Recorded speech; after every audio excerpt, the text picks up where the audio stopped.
We're live on YouTube. We can go on the record. We're on the record in case number 9507R, which is captioned in the matter of the continuing investigation of the electric fuel and power cost adjustment charges of Williamsport Municipal Electric Light Plant. We'll start with appearances for the company. Thank you, Your Honor. I'm Tom Rudebush from Duncan Weinberg, Ginzer, and Pembroke here on behalf of the Williamsport Municipal Electric Light Plant, which is a department of the town of Williamsport. Good morning, Honor. Brock Miller on behalf of the Office of People's Counsel. Good morning. Good morning, Your Honor. Ruthie Herman on behalf of staff. Good morning. Mr. Rudebush, did you have an exhibit? I do, Your Honor. I'd like to have marked as W1. Did you say just W1? Is that fine? Yes. What's been marked as mail log 310884. It's the notice of publication and affidavit of publication. I've given copies to counsel, and I have copies here for the court reporter and Your Honor if you need them. W1 is marked. I've seen the filing. Any objections? None, Your Honor. No objections. Okay. Is your mic on? One. Yes, Your Honor. You can leave it on. Okay.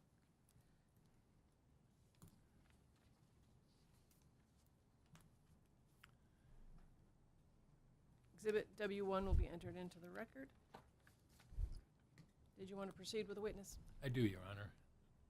Williamsport would like to call Christopher S. Sims to the stand.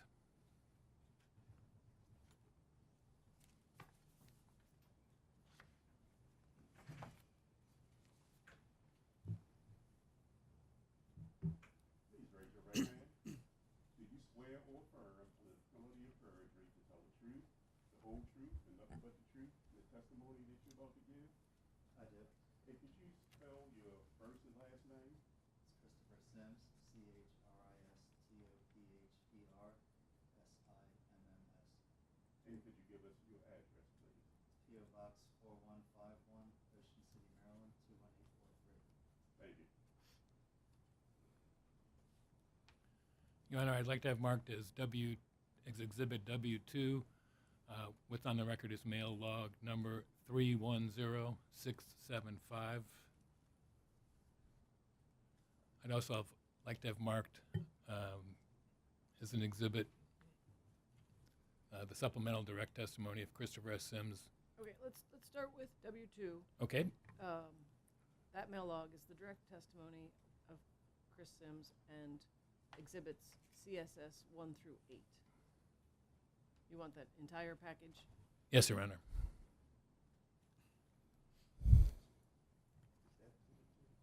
None of those exhibits That's are two, confidential. and this is three. correct? None are confidential, Your Honor. Okay. The direct testimony of Christopher Sims and exhibits CSS 1 through 8 together will be marked as W2. Any objection to the entry of those exhibits? No objection, Your Honor. No objections from staff. Thank you. Okay. Thank you.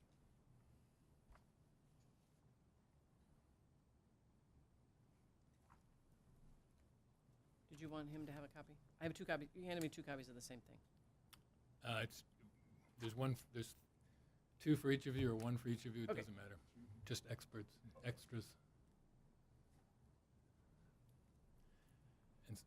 Okay, exhibit W2 is entered into the record.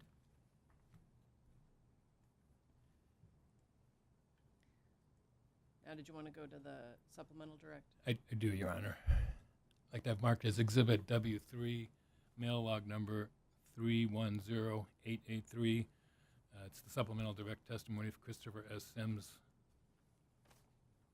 So marked.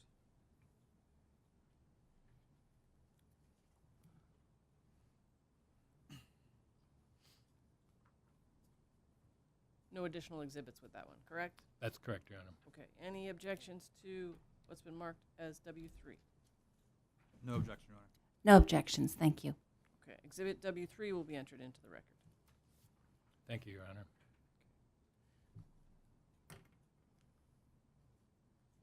Mr. Sims available for me to start asking questions? Yes, Your Honor. Because if there are no questions or no crossed by any other parties, I'll just go I ahead. have a few questions for witness Sims, Your Honor. Okay, then you need to do your voir dire then. Thank you, Your Honor. Mr. Sims, would you state your name for the record, please? Christopher Sims. Do you have in front of you a copy of the direct testimony of Christopher S. Sims? Yes, I do. And does it have 2 pages of testimony and 8 exhibits? Yes, And those are labeled CSS 1 through CSS 8? that's correct. And was this testimony and these exhibits prepared under your direct supervision or by yourself? Yes, they were. And if I asked you these questions today, would your answers be the same? Yes, they were. And would these exhibits that contain information, would this information be the same today? Yes, they were. Thank you. Do you also have before you a copy of the supplemental direct testimony of Christopher S. Sims? I do. And does that contain 4 pages of testimony? That's correct. And was this testimony prepared by you under your direct supervision? Yes, it was. And if I asked you these questions today, would you answer them the same way? Yes, I would. Thank you, Your Honor. No further questions here. Thank you, Your Honor. Good morning, Mr. Sims. Morning. Hi. So in your direct on page 1, lines 31 to 32, you mentioned that the contract with Energy Harbor expired on May 31st. How long was that contract for? So that amendment to the contract was for, I believe, 2 years. It may have only been 1, but I believe it's for 2 years. But the contract itself, the original one, started in 2008, I believe. Okay.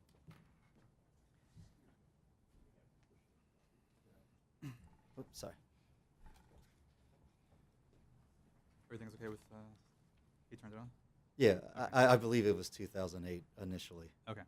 And in your supplemental direct, I believe the same, 131, you say that you released the RFP for the potential new contract in May of 2023.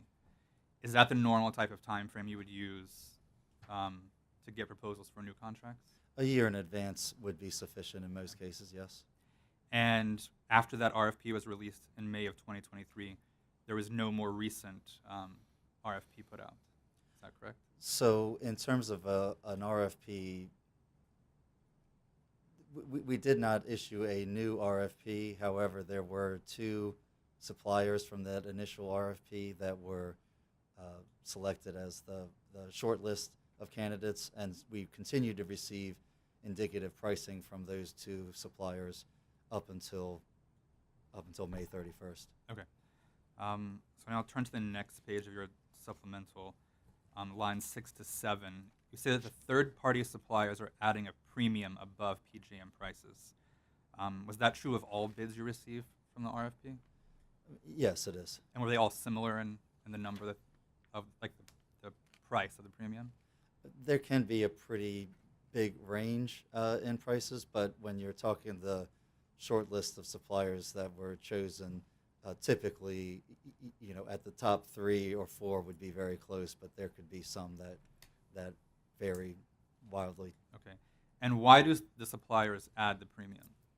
So they do that in order to provide a fixed price for the utility, because the energy prices in PJM change on a 5-minute basis.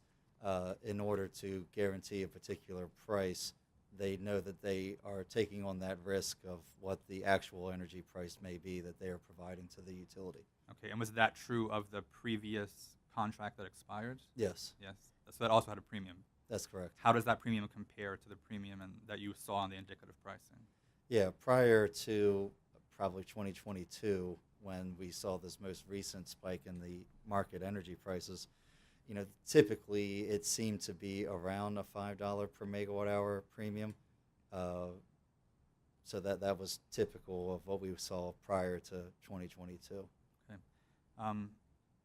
In the middle of that page, around line 20 or 21, you say that Williamsport will absorb any volatility in the PJM energy market. Could you explain what you mean by that? So, since the expiration of that contract, Williamsport is buying the power at that 5-minute price. I mean, it is aggregated over the course of an hour, so technically they're paying an hourly price, but the energy price itself fluctuates on a 5-minute basis.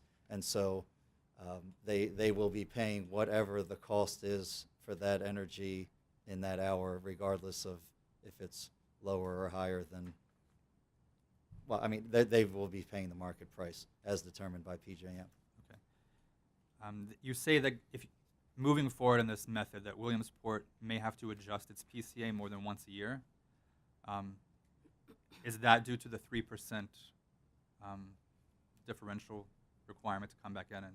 I mean, that is correct. That's if there is significant volatility that's reintroduced into the market price, because all of 2023 and through the first 7 months so far of 2024, we've seen a relatively stable average price for energy. So yes, granted, in some months and some hours, like June and July, you know, hot summer months or cold winter months, it could be more expensive. On average, over the course of the whole year, we're still not seeing a whole lot of volatility. Okay. And on line 26 of that same page, in your supplemental direct, you say the likelihood of costs rising by 0.02 cents per kilowatt hour before June 1st of this year was low. How did you determine the likelihood of that? Right. I mean, that a lot of that is based off of just experience. I mean, I've been doing this for almost 18 years, so I've seen it all, I guess, when it comes to volatility in prices. And so to get a sustained increase of almost 70% in the energy price is extremely uncommon. It would be a black swan event, something that you just can't necessarily predict. Mm-hmm. If it's only increased because of weather, it's very, very short-lived. I mean, we see that all the time in a January where the price could spike up in January, but then it goes right back down. Same thing for a July or an August. So to see a sustained increase of that magnitude would be something that in almost 20 years I wouldn't have seen. Okay. So a bit later at I think line 30, you say that Williamsport decided to set a price target for a contract, and they set that at $45 per megawatt hour. That's correct. Is Williamsport continuing to receive indicative pricing currently, and will they continue to do so? I mean, yes. I mean, we haven't been given any specific numbers like within the last maybe 2 or 3 weeks, but we have been the suppliers know what price target we are looking for, and so when they see the market move below that level, they would reach back out. So they said they see it going in that direction. It just hasn't quite reached there yet. And is that the only consideration for entering into a contract? Are there other barriers that might exist? I mean, I guess if there was a material change in that volatility of the energy market, it may make us reconsider what that price level is. But effectively, the price is the most important part, and how that compares to where the current market is really the only determining factor. And is that price point the price for a longer-term contract only, or would it be the same for like a shorter-term contract if Williamsport were to consider that? So we had been getting pricing for shorter-term contracts all the way down to 1 month, but even for 1 month, it typically it's still not at the $45 level. All right. So on the next page of your supplemental, page 3 at line 10, you start to discuss the renewable energy credits. Mm-hmm. And at 311, you say that the responders to the RFP could not provide RECs at a discount to the compliance rate. Is that all of the original RFP responders, or just the ones who were shortlisted? I don't remember exactly how many of the ones had said that they wouldn't be able to provide it at a discount. But the top two, the shortlisted suppliers, both did not include RECs in their price. And they told me, I mean, in the case of Energy Harbor, which had gone by many names, that person had been involved since the beginning in 2008. So when he tells me that there's not a discount to be had there, I take his word for it. Okay. And is that true of all types of RECs, or just specific, like solar or wind, or just across the board? It was across the board in his determination. All right. On the next page, page 4, 10 to 11, you say that Williamsport saved approximately $28,000. Does that mean the utility saved, or the customers saved? The customers, because Okay. the utility doesn't, they're a not-for-profit, so everything is the customers.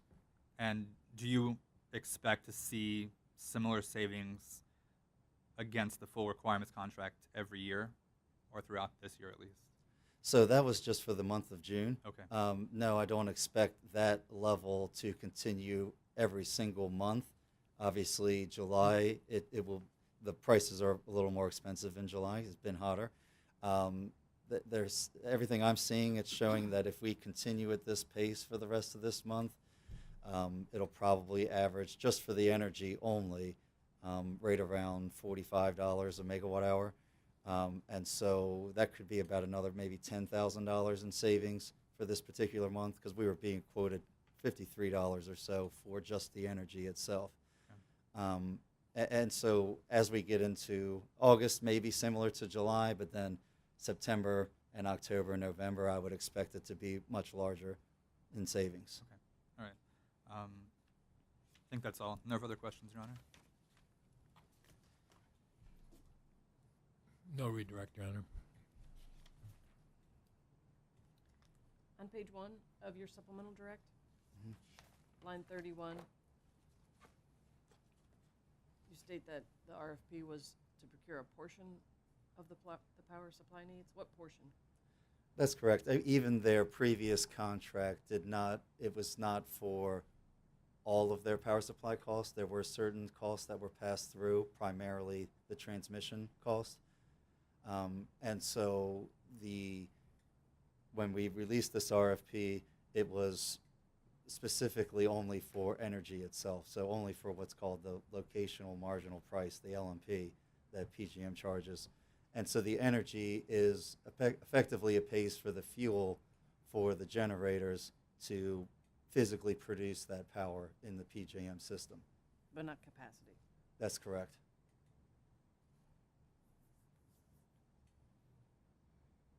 Is full requirements contract different from an all-in contract?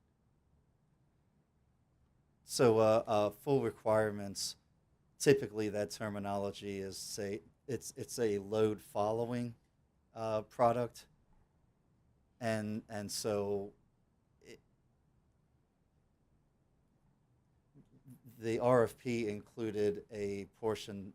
Well, there were several options that the suppliers could respond to, and one of the options was a fixed load shape, where it would be specific amounts of energy purchased each hour, not how much energy is actually being consumed by the town at that particular time. And so the balancing would be made up by the town in that instance.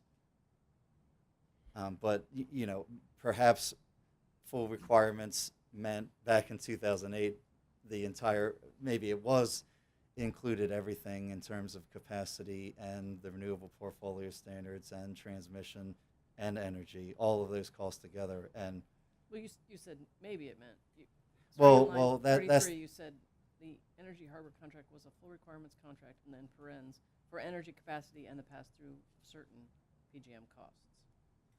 I mean, that's true. I mean, unfortunately, I continue to use that same language because that's what existed in the previous,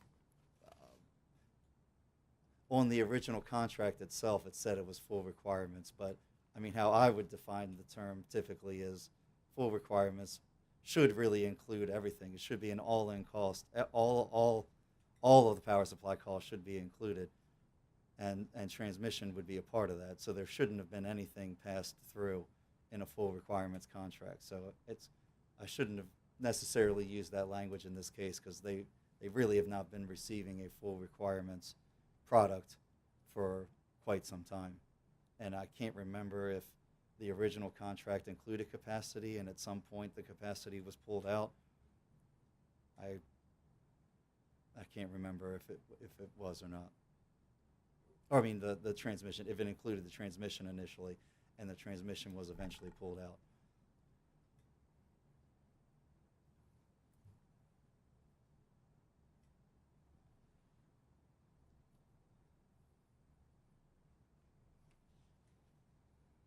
But the reason that we wanted to procure just the energy portion is because that's the main one that fluctuates on a 5-minute basis. Capacity is always set for 1-year increments, and you know those values 3 years in advance. And the transmission costs are also set in 1-year increments, known and quantifiable. So there's no real, that's why there's no real need to procure those in advance, is because those auctions are held separately, and that fixes the price for an entire year. And so there's no need to get a supplier involved to try and fix that price.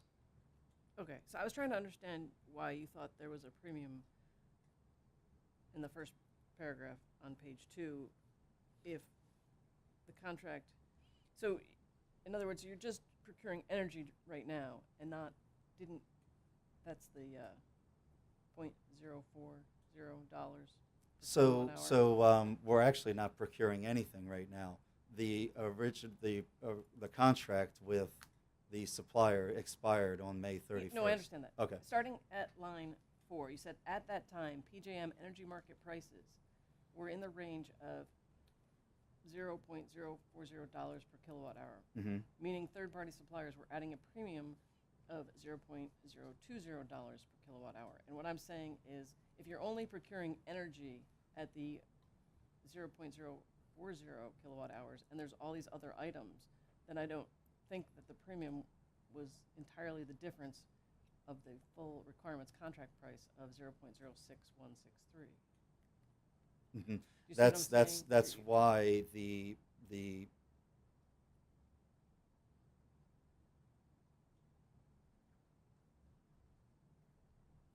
full requirements contract price had energy capacity and certain pass-through costs, right? that's correct. And then you're comparing that to energy only. So I know that the energy is the bulk of it from your exhibit CSS-8. Mm-hmm. Looks like energy and capacity is about 65% of the entire forecasted power supply costs. But there's other items in there. So I don't understand that how you can say that the premium is the total difference between the contract price you received, quoted contract price you received, and the energy price, because it's part of the difference, isn't it, those other items?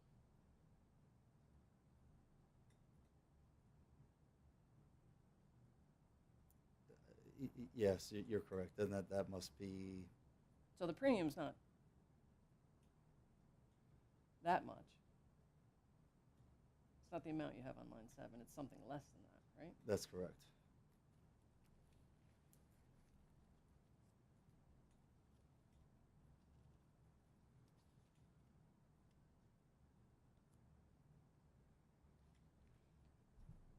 Starting on line 19, you have, because PGM energy market price fluctuates on an hourly basis, Williamsport will absorb any volatility in the PGM market since customer rates are not directly impacted. You mean so that? No, it is since that, because we can only change the PPA when we come to these hearings. And so So they will have to absorb. Well, it's not that they have to absorb it. I mean, that's what the ACA is there for, is that if there are over or under collections of power supply costs, that they are then recouped or reimbursed to customers in the next PCA period through the ACA. Right, in the interim, Williamsport has to absorb the shortfall, perhaps. If there's shortfall, there's a they shortfall. also then have to make sure that they retain the money to refund the customers if it is lower. Well, I was less concerned about them retaining customer funds than I was about their financial ability to absorb the extent of any shortfall. Does PGM care? Williamsport's PGM has a small- rigorous risk assessment policy, and so the fact that the energy costs and prices are backed by the full faith and credit of the town of Williamsport, they are able to draw from other funds if necessary, like the general fund or the water and sewer fund. So if PGM has necessary. done an analysis to make sure Yes. that the financial backing is there. That's to be able correct. to- And okay. they've provided us well more than what our, like an unsecured line of credit to cover our peak market activity as they calculate it. It's several $100,000. It's like $400,000 when their weekly invoices are more like $30,000. Since you raised the issue, if there's a surplus, how is Williamsport maintaining that? Right. I mean that. In No. an- So in an they would. account? We would. Yes, it's in the general fund account. That's correct. That's general fund not used for other expenses? Well, I of mean, they have Williamsport? one checking account that it's all together. Now, the accountants at the end of the year, when they do their audit, they do specifically break out what portion of the funds from that account are for the electric fund specifically. But we track and monitor the performance of the PCA on a monthly basis because we have to per the town's ordinance. And so if it does go outside of that 3% above or below, then we would return to the commission and adjust the PCA accordingly. So, Mr. Miller asked you some questions about the indicative pricing, and first you said that Williamsport continued to receive indicative pricing up till the end of May, but then I believe you said, no, they're still getting pricing from the two that you shortlisted. I mean, well, What's the timing on that? Just I mean, we had been receiving it effectively every other week up until that point, and since then, we effectively, I told them, well, you know where our pricing target is. It's at $45, and so if you see the contract prices come down to that level, then effectively reach back out to us. because at that point, Williamsport would likely enter into a contract. That's correct.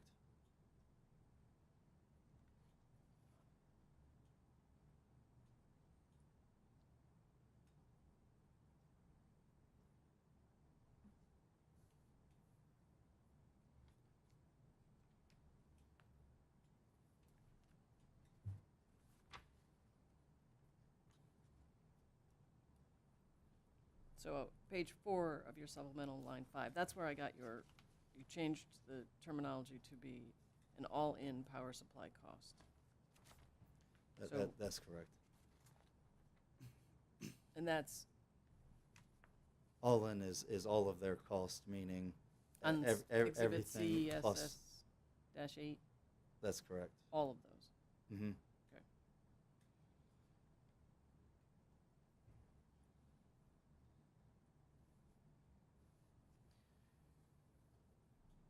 So starting at line 14, the question was, what PGM market price forecasts have you used to develop the PCA in this case? And your answer is the most recent PGM APS zone off-peak calendar month day ahead LMP futures quotes as published by the CME group. So when was the most recent PGM APS zone off-peak calendar month day ahead LMP futures quotes published? I mean, they procure contracts. I mean, not to say that there's a contract every single day for one of those months, but it was on the date of this filing, I pulled what was available on the website on that date. And you don't know how recent it was for them? Well, I mean, they always put the current timestamp as the quote, so it's hard to say if how many contracts are actually trading for this specific, because it is a very specific area. I mean, it is that those LMPs are the costs that the town of Thurmont would pay. So it has to be somebody, I mean, Williamsport. So it would have to be somebody in that same area or zone looking for power specifically for those months from that organization. So it's not as liquid or as not traded as often as stocks are, but there are contracts that are procured and they provide the price for the most recent contract that was procured for those future months. So it would have been in the last, when you prepared this, would have been in the last few weeks or months before that?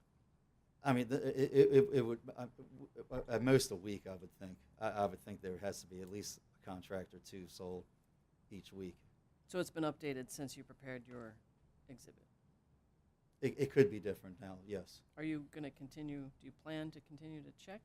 So there's no reason to now. I mean, because once we set the PCA, if it goes above or beyond the 3% bandwidth, then we would have to come back because there's obviously guesswork in the forecasting regardless, and so making updates to the PCA mid-year is not as important as actually monitoring how is the current PCA performing, which is, like I said, what we do on a monthly basis.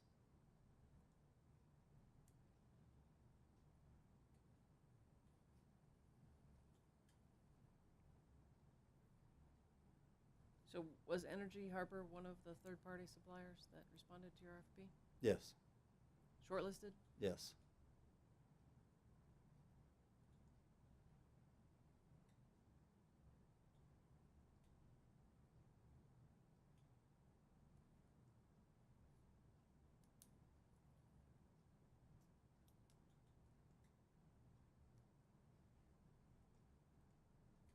Okay, any redirect based on, or any questions based on my questions from anyone? No questions from staff. No questions, Mayor. No, Your Honor. Thank you.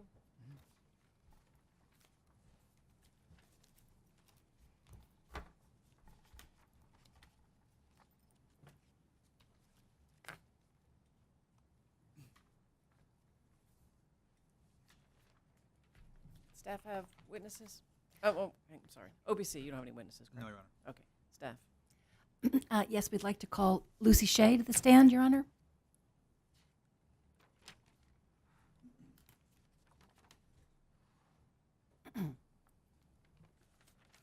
And we ask that she be sworn in. Thank you.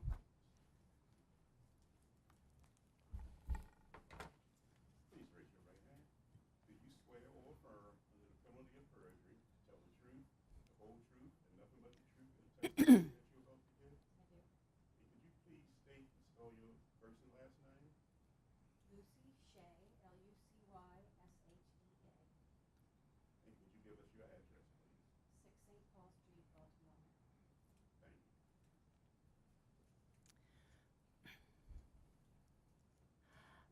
Thank you. Ms. Shea, do you have in front of you the direct testimony of Lucy Shea, which was filed on July 19th, 2020? I'll wait to get ready. I'm sorry. I see you're opening your notebook. Thank you. Ms. Shea, do you have in front of you the direct testimony of Lucy Shea, which was filed on July 19th, 2024, consisting of a cover page, a table of contents, 10 pages of testimony, followed by Attachment A, which is a list of cases before the Maryland Public Service Commission for which you've previously testified, and finally, followed by Exhibit LHS-1, which consists of data requests issued to the town of Williamsport and the corresponding responses? I do. Ms. Shea, do you have any corrections, additions, or deletions to your direct testimony? No, I don't. Your Honor, staff requests that the direct testimony of Lucy Shea be marked as Staff 1. So marked. Ms. Shea, if I were to ask you each of these questions now, under oath, would your answers be the same? Yes, they would. Ms. Shea, do you adopt this testimony as your own? Yes, I do. Ms. Shea, was this testimony prepared by you or under your direction? Yes, it was. Your Honor, at this time, staff requests that Staff 1 be moved into evidence. Any objections? No objection, Your Honor. No, Your Honor. Staff Exhibit 1 is entered into the record. At this time, Your Honor, the witness is available for questions. Any questions for this witness? No, Your Honor. No, Your Honor. Thank you. Thank you. Staff wishes to call Kevin Mosier to the stand and ask that he be sworn in. Thank you, Mr. Court Reporter.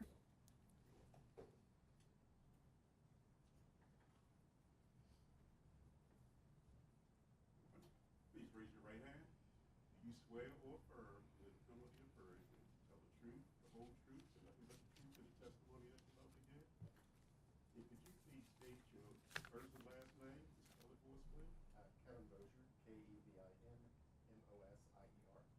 And could you give us your address, please? 6 St. Paul Street, Baltimore, Maryland, 21202. Thank you. Mr. Mosier, do you have in front of you the direct testimony of Kevin Mosier, which was filed on July 19th, 2024, I do.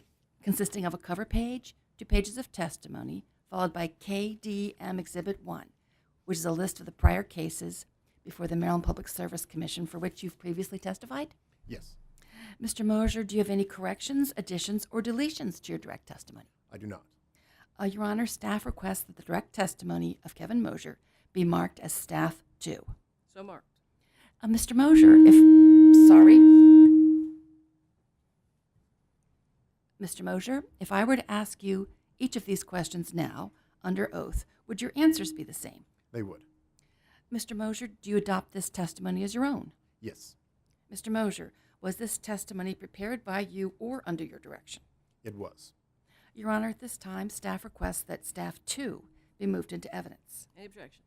No, Your Honor. No, Your Honor. Staff Exhibit 2 is entered into the record. Your Honor, this witness is now available for questions. Any questions for this witness? No questions, Your Honor. Just briefly, Your Honor. Mr. Mosier, on your direct, page 2, lines 8 to 11, you discuss why you believe Williamsport's power costs are reasonable. And you say that Potomac Edison's are competitively bid, and Williamsport's rate is lower than that, so Williamsport is reasonable. Is that the only consideration that you had in determining whether the rate was reasonable? Not the only, but it was the majority. I mean, the fact that they're buying in the spot market, the spot market is inherently competitive as well. But yeah, the fact that they're below the PE rate, which again, we have some very large SOX auctions with huge, financial bidders, and it's still below that. It's Okay. And you say that the spot market is inherently competitive. What do you mean by that? Or how is it inherently? well, I mean, it's just well, you've got many buyers and sellers in the spot market, and that is one of the that is in fact maybe the first indication of a competitive market. All right. No further questions.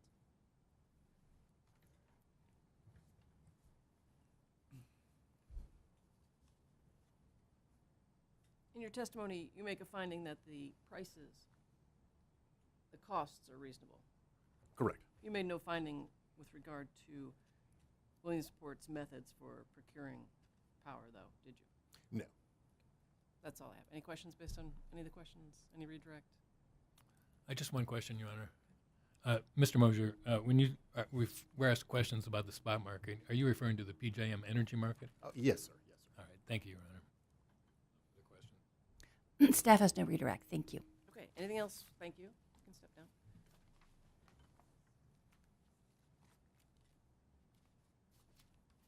Anything else we need to take care of this morning? No, Your Seeing Honor. nothing? Thank you, everyone. Have a Thank good day. you. We can go off the record.